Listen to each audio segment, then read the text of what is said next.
Fala família, por aqui estou Alan Lago para mais um vídeo sobre primeiros socorros e prevenção de acidentes. E hoje a gente vai falar sobre 3 passos e meio que podem deixar a sua família completamente segura. Vamos lá? Antes de começar, por favor, se inscreve no canal, deixa seu joinha, assina os sininhos de notificação. Aqui embaixo, na parte de comentários, pode fazer uma pergunta, pode sugerir um tema, que isso daqui vai continuar gerando conteúdo pra gente, tá certo? Vamos lá, gente. Nesses 13 anos trabalhando como bombeiro militar, sempre no serviço operacional, 12 anos trabalhando como enfermeiro, sempre atuando em unidade de atendimento pré-hospitalar ou emergência intra-hospitalar, eu desenvolvi 3 passos e meio que vão deixar as nossas famílias seguras, tá certo? Então, a experiência e a base que a gente tem termina servindo para a gente conseguir levar conhecimento de uma forma rápida, fácil, simples e objetiva. E se não for desse jeito, eu nem gravo o vídeo, certo? Vamos lá. Esse primeiro passo que eu descobri, gente, ele está baseado na educação. Infelizmente, aqui no país, nós não temos o ensino de primeiros socorros de forma obrigatória nas escolas. Então, as crianças, infelizmente, elas demoram um pouco de aprender primeiros socorros. O adulto, quiçá, aprendeu primeiro socorro quando foi tirar uma habilitação ou quando fez um curso livre de primeiros socorros, talvez uma disciplina na faculdade. Enfim, ele não estudou aquilo a fundo, ele não teve propriedade total daquele ensino, desse ensino que salva vidas, certo? Então, a educação ela é indispensável. Mas, o que é que tem a ver esse processo de educação com salvar uma vida?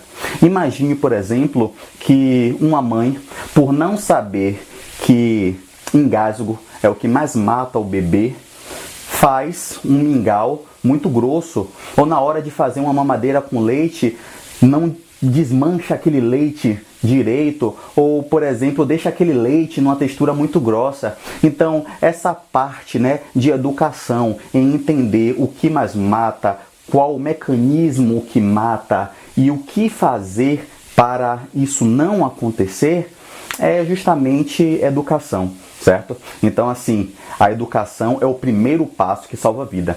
A gente tem que entender o que mata uma criança, a gente tem que entender a fisiopatologia, como acontece esse agravo dentro de um corpo. E isso faz parte. Infelizmente, a falta de educação continua matando. O segundo passo, gente, é a prevenção. Porque a partir do momento que eu sei o que pode matar, se eu consigo prevenir aquilo, não vai acontecer.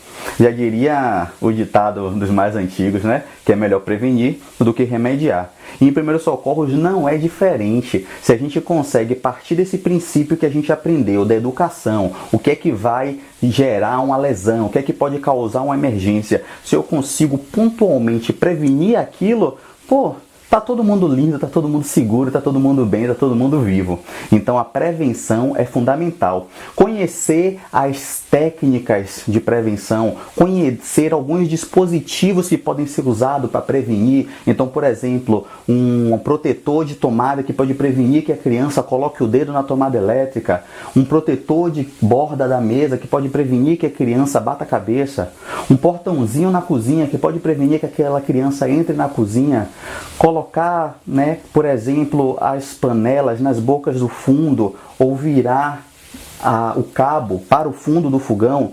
Então, são detalhes de prevenção que vão salvar vidas. Porém, antes de prevenir, eu tenho que voltar lá para o primeiro passo, estar educado e saber quais são os riscos, tá certo? O terceiro passo é um passo que, onde a educação falhou, onde a prevenção falhou, eu vou precisar agir. Então, o terceiro passo é a ação. Infelizmente, algumas situações acontecem. Algumas delas podem ser fatais. Porém, a ação de primeiro socorro, e primeiro socorro não é só para o próximo, o primeiro socorro pode promover o autocuidado, por exemplo. Então, o primeiro socorro, ele vai ser indispensável, ele vai ser fundamental para aumentar as chances de vida. Então, se a educação falha, se a prevenção falha, eu tenho a obrigação de saber prestar um primeiro socorro. Existem várias situações de emergência, sejam por questões relacionadas a acidentes domésticos ou por questões relacionadas a próprias doenças que entram em uma fase agudizada e precisam de um cuidado. Independente de uma situação ou de outra, existem alguns primeiros socorros específicos, pontuais. Às vezes, o primeiro socorro, a ação, vai ser pedir socorro para alguém que seja mais especializado, um serviço de emergência, o SAMU, o Corpo de Bombeiros, enfim. Mas a ação, ela tem que existir. A inércia mata. Não fazer nada em uma situação de primeiro socorro, com certeza, vai prejudicar uma vida. E o último passo, que não é nem um passo completo, eu chamo de meio passo, é a atualização. Sabe por quê, gente? Porque dispositivos são criados, técnicas são modificadas, protocolos são estudados e qualquer coisa na ciência é passível de uma visão por outro ângulo.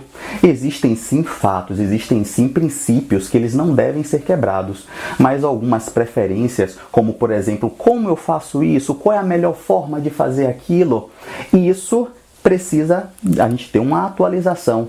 Ou talvez você nunca tenha percebido que a sua avó, a sua bisavó pedia para botar pasta de dente numa queimadura. E hoje, com a atualização, nós sabemos que isso é errado. Então, só recapitulando, a gente precisa estar educado para atender uma emergência, a gente precisa saber prevenir, a gente precisa saber a ação a ser tomada em uma situação de emergência e, por último, e o mais fácil, na minha opinião, é se manter atualizado, porque depois que você pega o gosto, o amor em saber agir em uma situação de emergência para cuidar quem você ama, eu tenho certeza que a atualização vai ser feita com prazer, tá certo? Esse foi o papo de hoje, até a próxima. Não se inscreve de continuar comigo nos outros canais, tá bom? A gente tem o Telegram, a gente tem o Instagram e continua aqui no YouTube com a gente. Um forte abraço e até a próxima.